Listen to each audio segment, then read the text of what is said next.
English before 2025 ಸೀರೀಸ್ಗೆ ಸ್ವಾಗತ. So ಇವತ್ತಿನ ಸೀರೀಸ್ನಲ್ಲಿ ನಾವು ವಿಲ್ ಯು ಮತ್ತು ಕ್ಯಾನ್ ಯು ಬಗ್ಗೆ ಕಲಿಯೋಣ. ಕ್ಯಾನ್ ಯು ಮತ್ತು ವಿಲ್ ಯು ಇದೆರಡನ್ನು ನಾವು ಕ್ವೆಶ್ಚನ್ ಮಾಡುವಾಗ ಮಾತ್ರ ಯೂಸ್ ಮಾಡಬೇಕಾಗಿರುತ್ತೆ.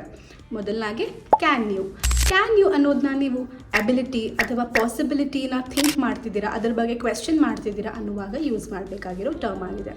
ಕನ್ನಡದಲ್ಲಿ ಹೇಳೋದಾದರೆ ನೀನು ಮಾಡಬಲ್ಲೆಯಾ, ನಿನಗೆ ಮಾಡೋದಕ್ಕೆ ಆಗುತ್ತಾ ಅಂತ ಕೇಳುವಾಗ ಯೂಸ್ ಮಾಡ್ತಿರ್ತೀರ.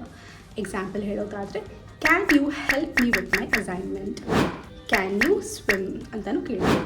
ಸೊ ಅದೇ ನಾವು ವಿಲ್ ಯು ಅನ್ನೋದನ್ನ ಯಾವಾಗ ಕೇಳ್ತೀವಿ, ವಿಲ್ಲಿಂಗ್ನೆಸ್ ಕ್ವೆಶ್ಚನ್ ಮಾಡುವಾಗ ಅಥವಾ ರಿಕ್ವೆಸ್ಟ್ ಮಾಡುವಾಗ ವಿಲ್ ಯು ಅನ್ನೋ ಪದ ಯೂಸ್ ಮಾಡಬೇಕಾಗಿರುತ್ತೆ.